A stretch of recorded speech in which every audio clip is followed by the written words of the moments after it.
Thanks for joining me today for Think Big with Michael Zellner, powered by Platinum Jewelers. Joining me today for episode 145 is Mary Braddock. Mary is the Director of Communications at Porter-Leath in Memphis. Porter-Leath is a nonprofit organization that focuses on supporting at-risk children and families through a range of services and programs. She graduated from the University of Tennessee with the BS in College Scholars and emphasis in nonprofit leadership with an English minor. And she received her Master of Public Administration with a concentration in nonprofit from the University of Memphis in 2011. She's here today to talk about her experience with Porter-Leith and also, how they're making a difference with these kids in today's community, and also talk a little bit about some of the nonprofits she's worked with in the past. Welcome to the podcast, Mary. Hi, glad to be here. Thanks for joining us. Tell the audience, if you would, a little bit about your family, your early life, where you grew up, went to high school, so we can know just a little bit more about you personally, please. Sure. I'm a native Memphian, grew up here, went to Briarcrest all the way through, matriculated all the way through. Cool. My mom was a teacher. My sister's a teacher. Pretty much every woman in my family is a teacher. But that was not my gift. So instead, I tried to look for other ways that I could help our community. And as you mentioned, I ended up back here for graduate school and never left. So I'm really glad to be home, glad to be near my family. That's awesome. Mm-hmm. What led you to the decision to go to school at UTK? That's a great question. I knew that I needed a larger space and to be able to, kind of broaden my horizons. And of course, that in-state tuition is really nice. Yes. So that was my mother and my sister both went to Knoxville, so that was kind of an easy decision for me to go there and kind of continue the tradition and wear that orange and white. My niece graduated from there in 2017 and she loved it. And the in-state tuition was a big reason why. But then she ended up going there and loving the school and falling in love, was very involved with it like you. And that leads me to my next thing. Not only did you kick butt in college, being a distinguished member of both Phi Beta Kappa and Academic Honor Society, but you were extremely involved in activities at the school, a member of Sigma Kappa sorority, also on the University of Tennessee homecoming court. How did you handle all of that, at the same time? Because not everyone can do that, and not everyone can do that well.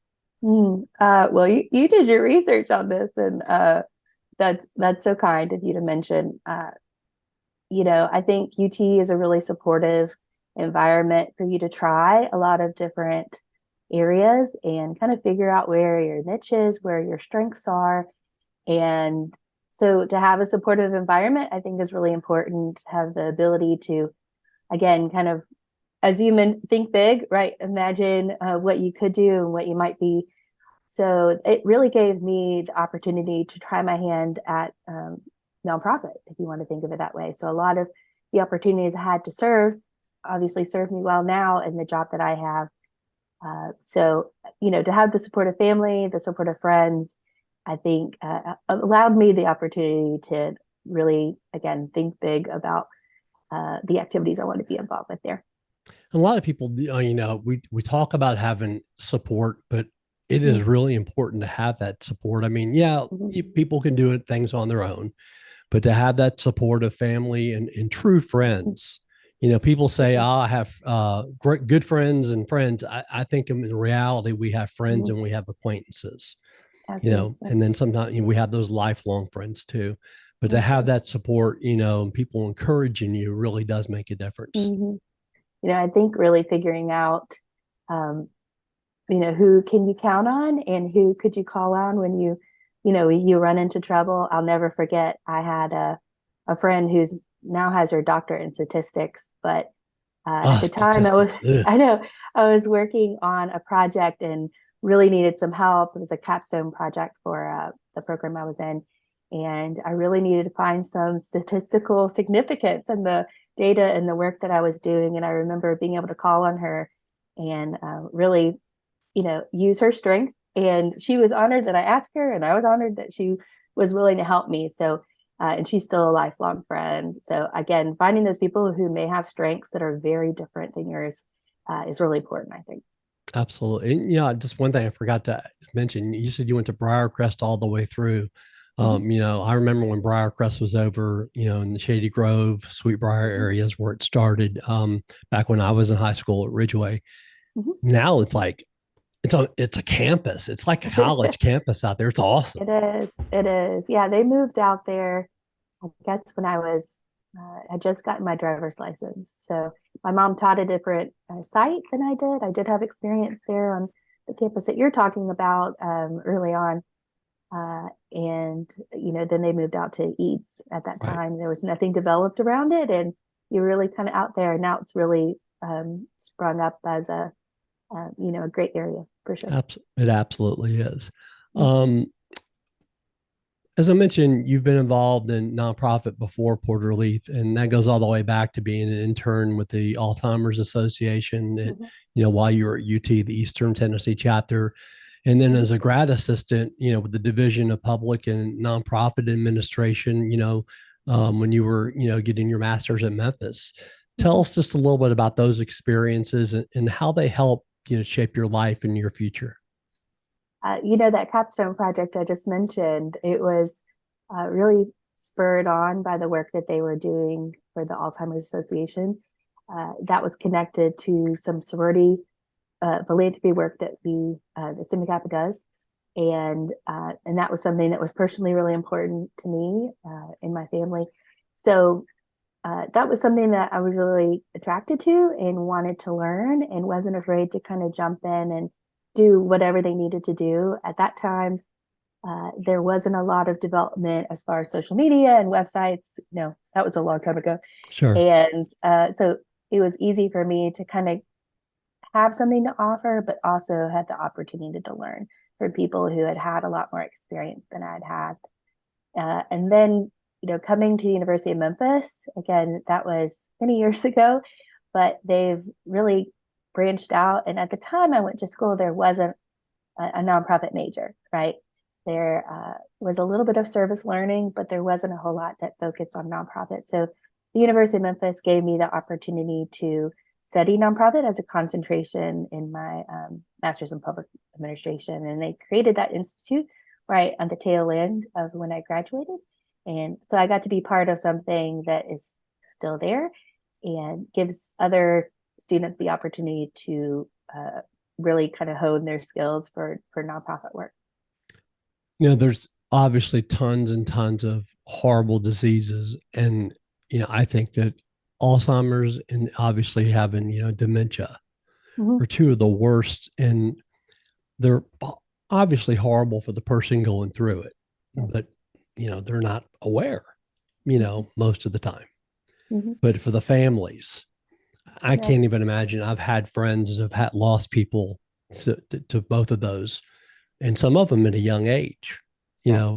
and just to have that and be able to watch that and see that and horrible, just a Mm-hmm. horrible thing. And that's one thing, obviously we want a cure for everything. I don't think there's ever going to be a cure for everything, but Right. those are two things there. I couldn't imagine watching a close family member or friend go through that, as with themselves or someone in their family. Right. Caregiver support is crucial, I think, to that process. So yeah, I'm glad that that's there. Those resources are there.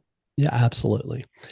Porter-Leith, you've now been there for Mm-hmm. 6.5 years, where you started Mm-hmm. off as, communications manager before becoming director of communications in January of 2021. In your time there to this point, what is just one thing that you have found most rewarding about what you do each day? Mm-hmm. There's lots of things I think I can mention. To have the opportunity to impact that kind of next generation, really seeing how children are growing. I think anytime someone comes for a tour of our sites, enters the classroom, can really, that is a joyful place. It's amazing to see the energy of our teachers and how they're growing. They're always learning kind of the cutting edge of whatever it is in early childhood that they might Right. learn. There's been a big focus on social emotional development in the last couple of years. To see them take that and kind of run with it is important. And so I'm really proud of our staff. I think that brings me a lot of joy to see them flourish and then spur that on, pour that into the children who are developing as well. So that is such a joy to be able to visually see that, and also to hear about it. Obviously, I'm looking at data and things that other program people are telling me, but to see it in action is incredible. Can you share, your experience as, communications leader at Porter-Leath on what unique challenges and opportunities that you've encountered so far in your role? Hmm. So the interesting thing about coming into this role, I actually worked for Books from Birth, which is Dolly Parton's Imagination Library affiliate here in Shelby County. And I had been there just a few weeks, and I came into a meeting with some of the leadership, and they said, we're considering a merger with Porter-Leath. They were already doing a lot of work with them. And so that was a process. Obviously, you never really hear about nonprofits merging, but they knew that there were strengths on both sides. And Porter-Leath was really looking for a focus on early literacy, and Books from Birth could really provide that and kind of fill that gap.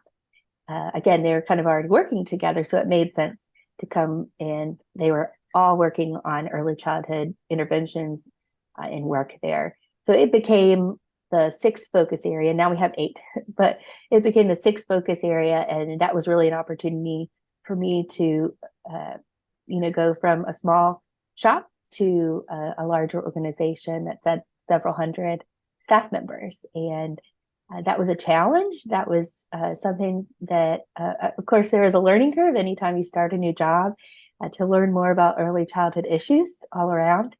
And, I feel like there's always things that are changing, always opportunities to grow, and to be strategic about where we want to go.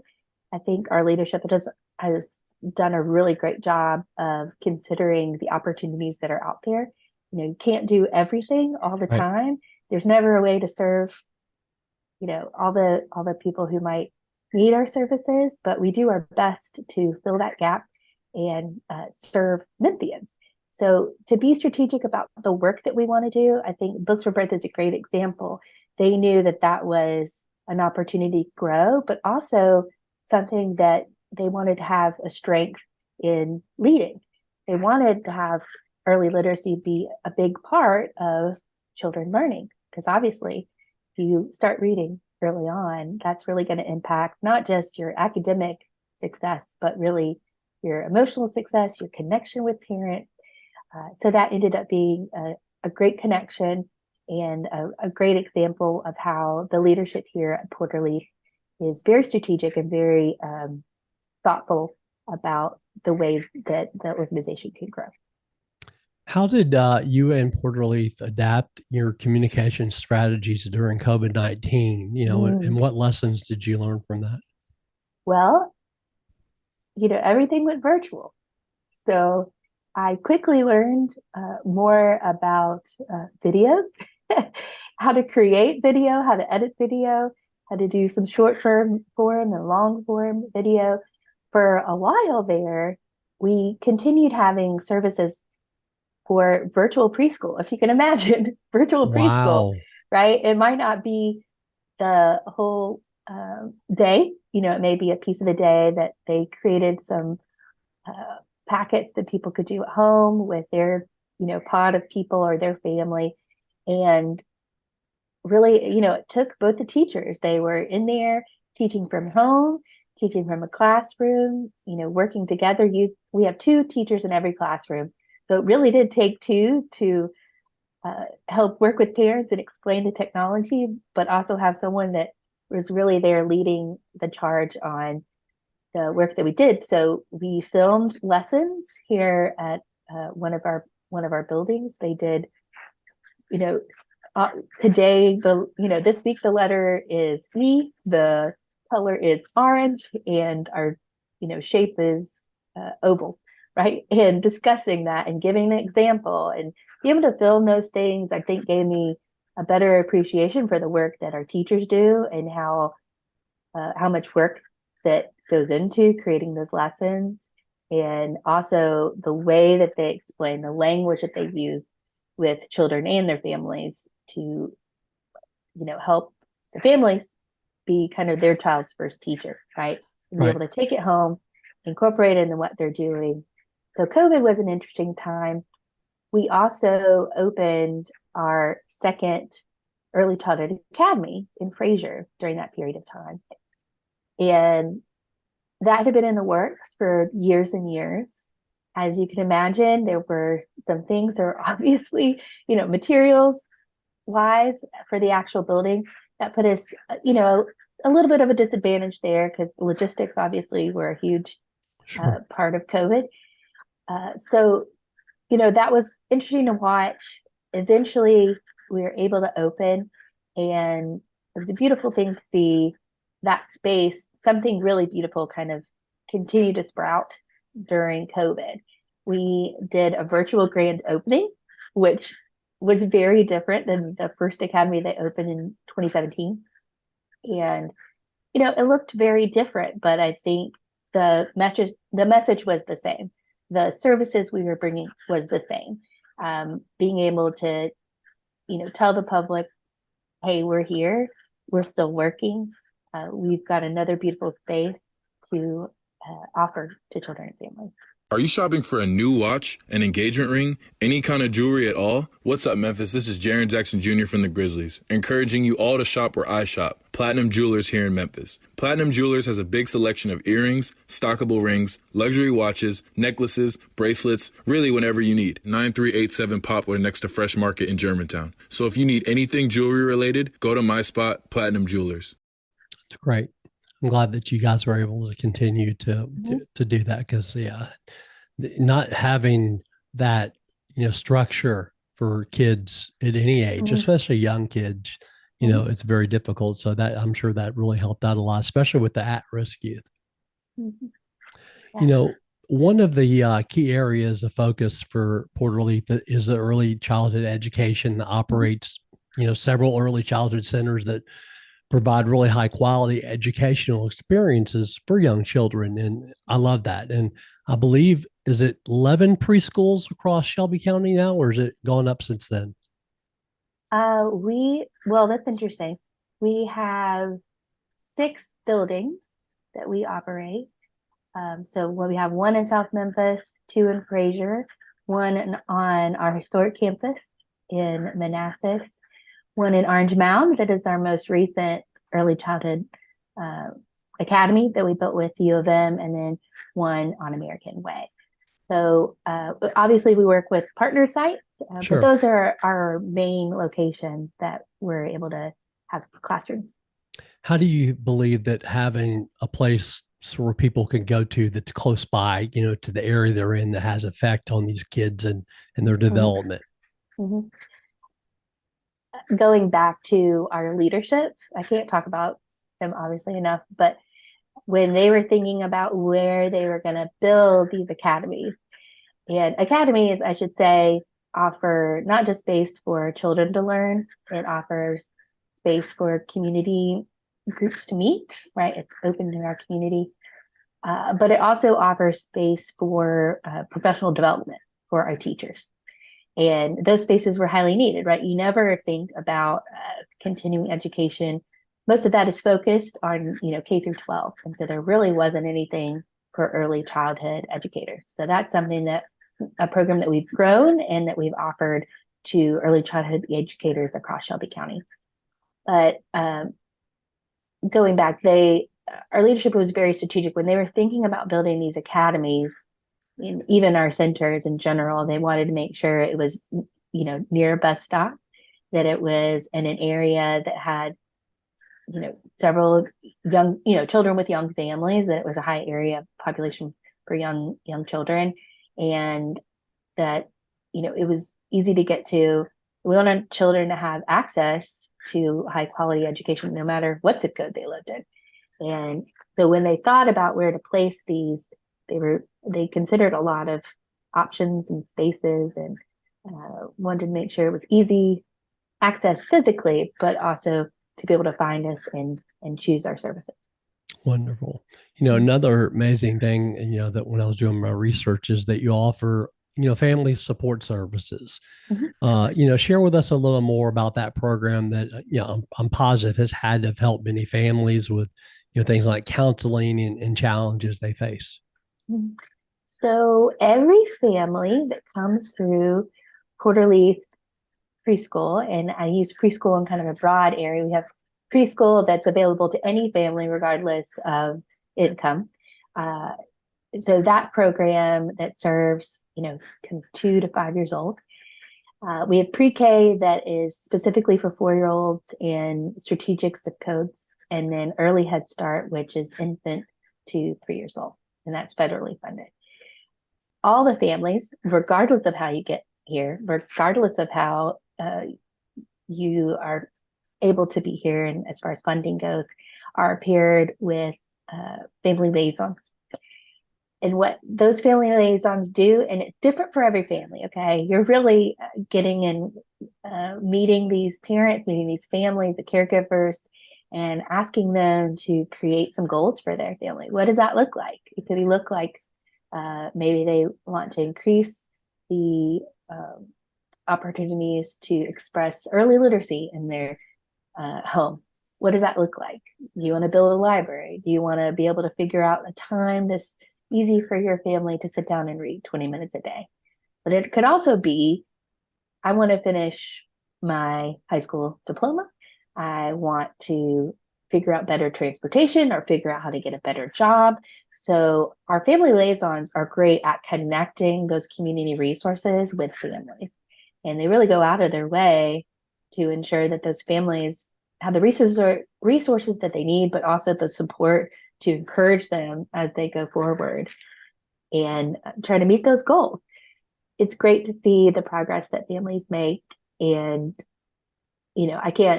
I can't talk enough about the family liaisons work so hard, and the parents, the caregivers love them. That's really their touch point to not only know their teachers and know who are teaching their children all day long, but also to have an additional staff member besides people who are connected with their particular site that they can call on if they have a question. It goes back to that, quote that I'm sure you've heard, and it's people don't care how much you know as long as they know how much you care. Mm-hmm. And they feel they have somebody there on the in between that they can count on and rely on, and I'm sure that, like I said, that has to make a huge difference. Absolutely. It's obviously empowering children and families is in our mission statement, right? How do we empower them? Giving the resources they need to really go and flourish, right? And that's what we do on a daily basis. And it has to be about the children and the family. It has to have that 2-generational model. Because, without family support, going back to talking about support, without that family support, that child, they're going to go home with the lessons they had during the day, but are they going to continue to develop those skills? That's really where the family, the caregivers come into play. That's awesome. You also have a foster care support program that you provide for foster parents. Tell us a little bit about that. Porter-Leath began as an orphanage in 1850. And it's hard to believe as we have evolved over time, over those 173 years. At that time, our only location was there on Manassas. And believe it or not, it was considered the suburbs of, the city of Memphis at that time. And so it's wild to see how that has changed. Obviously, we've kind of evolved over time with community needs and, what is needed from children and families. But we've always had a focus on children and families and ensuring that children have the healthiest, safest environment they can have. So many years ago, we incorporated foster care and really connecting children, again, with the safest environment that they can have. We obviously recruit foster parents. So shout out to anyone who wants to be a foster parent. We'd love to have them.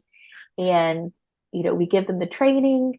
We make sure that they're obviously background checked and, do all the things that the state asks us and requires of us to do. And then we make sure that we pair them with children who will be a good fit for their home. And that continues to be a program we do. We call it our, kind of our oldest program, because it's related back to making sure that children have safe home environments.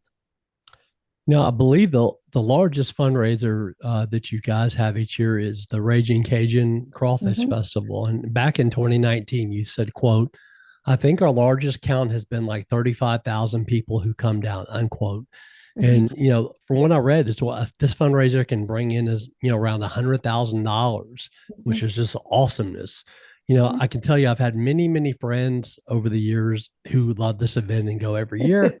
I've never been, even though I love crawfish. It must be a lot of fun for you guys to do that each year. It is incredible. My first experience with it was wild. I had never had a crawfish. I had to be taught how to eat one. Yeah. What that experience was like. We have our friends from Louisiana come in and bring thousands of pounds of crawfish, and they cook it right on site, right? So you're looking at the whole process of how they boil it and season it, and they dump these big baskets. So that, to me, it's free entertainment right there. Yeah. But then we also have local and kind of regional bands that come in that are willing to do it. And of course, local vendors who come to serve, other things in addition to the crawfish that you can get there. But it really is one way that our community has embraced what Porter-Leath does, that, we're serving the youngest children in our community, our youngest citizens, right? Yeah. So for them to kind of give back and have a little fun while they do it, it's incredible. I agree 100%. And you guys were also just recognized as a program of excellence by the National Head Start Association. It was one of 13 programs out of 1,600 Head Start grantees nationally. Incredible achievement, Mary. Congratulations. If you share with us exactly what that means and how important it is to you guys.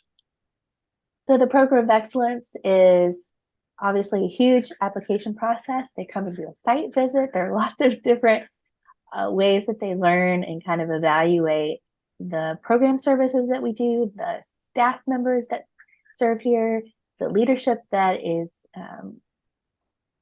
kind of setting the tone for what's going on, the data that we collect, how we track the development of those children, and what our outcomes are, right? So it took a lot of time and a lot of effort on behalf of our staff. And really, I think every department had a piece of it, because we were looking at, not just the program services, but also the facilities, right? It has, every safety indicator and all that kind of thing. So it was a big undertaking to be able to share the good news of what Porter-Leath does. Early Head Start has been here at Porter-Leath for, I guess, about 22 years at this point, 23 years.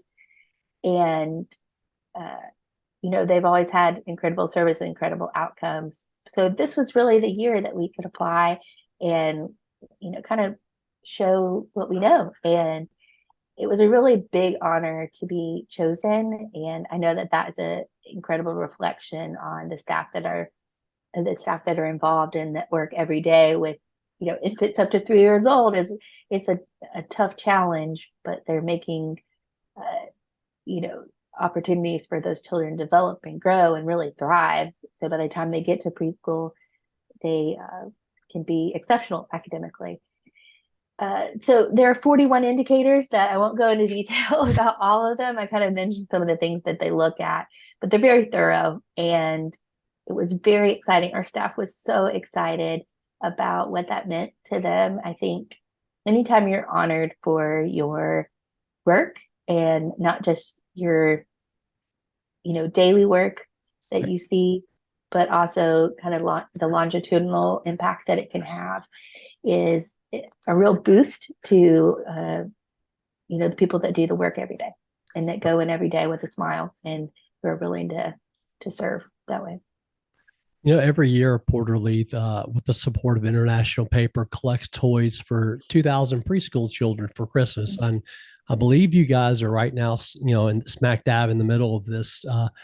Tell us, if you would, how someone can help donate toys for these kids who probably would not have a very Merry Christmas without you guys. Sure. So just like every family is paired with a family liaison, we want to make sure that children have a little something during the holiday season. We give the toys actually to the parents so they can choose who it comes from or what they, if it's supplementing something they already have, or if it's from Santa, or That's whatever. Smart. And or wants to come from them or whatever. So we collect toys for over 2,000 children, and it's across several weekends. We have a weekend coming up at WMC 8th and 9th, and then another at IKEA on the 16th, 17th. So really, we go to different pockets of the city. And again, people really embrace the work, what they're doing, and embrace kind of the youngest people, right? You want to build them up. Yep. And, I think no one can really disagree that that's a really important time for children to learn. So we're so excited to be able to continue to do the toy truck, and again, to have that support from local community members. It's great to see. It's exciting to hear the stories back from parents about how excited their children were. We match the toy, we have a list of, the ages and, the children in each room. And so we make sure that we package things that are age appropriate, right? That are developmentally appropriate. And so that's just one more opportunity that we give to families to help their children grow. One more tool that they can use. I'll be perfectly honest, Michael, that I think almost anything could be used to help learn and grow if you're, creative about it. Sure. But we try to find things that promote, pretend play, right? The baby dolls, the, pretend plastic food, the grocery carts or whatever. We're looking at things that promote gross and fine motor skills, thinking about puzzles and blocks, but also puzzles and blocks can be used for numbers and counting, right? So there are lots of ways that they can continue to use it all year long, not just during the holiday season. And that's something that I'm really proud that we're able to do. Sweet. What are the most important lessons that you've learned in your life so far? Oh, in my life? That's a tall order. I'd say to be kind to everyone. I know that is cliche, but Memphis, again, when we talk about how Memphis is such a small town in a lot of ways, but I think there's always an opportunity to be kind and to serve. There are lots of needs out in the community, and if you can offer your time, people will find ways to use your talents. They'll find ways to use your time. So that kindness and that giving, I think, is very reflective of our community and of our reputation of our community. You hear a lot of negative things about Memphis, but that's something I can say that I've seen firsthand about how generous that people can be, not just financially, but with their time and with their advice. And so to be able to be open and kind to people is really important. And then over and over, I think I've seen the lesson of, working hard for something that you want and going after it and not kind of being afraid to do new things. I mentioned that this role came about from a merger, and it was a learning opportunity, and that was something that I wasn't familiar with, and that could have been the opportunity to be scared, but you look at it as a growth opportunity, things that you can add to your tool belt to continue to grow, continue to learn. So being that continuous learner, that's something that I learned from all the women in my family who are teachers, but it's also something I'm learning here at Porter-Leath, that there's always an opportunity to encourage somebody to learn something, whether it's a family or a child. Children's brains are growing 80% of their total brain capacity by the age of 3. right? We don't think about that because we think about, oh, we're really learning academically, when you get to early, elementary or high school or middle school. But really it starts now, and that kind of the structure of your brain really starts early. And if we can lay that foundation early, they're going to learn those lessons about working hard, about being kind. And, support into that is gets me up every morning, gets me excited. Awesome. Are you guys on social media at all? Can people follow you guys on there? Or? Absolutely. So it can be at Porter-Leath, so Porter, and Leith is Leath. That's sometimes a mouthful, but absolutely we're on Facebook and Twitter and LinkedIn and all the things that you can think about. Are y'all on Instagram? We are. Yeah. Okay. Check us out.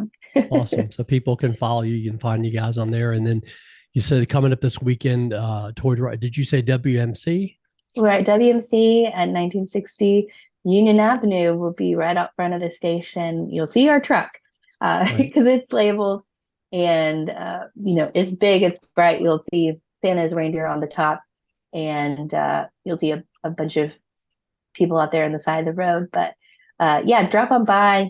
People can give obviously a toy, financial, and you don't even have to get out of your car, right? We have several volunteers, and that's a fun opportunity to meet not just fundraising staff, but also our teachers, our VPs. They're willing to come out and support that work.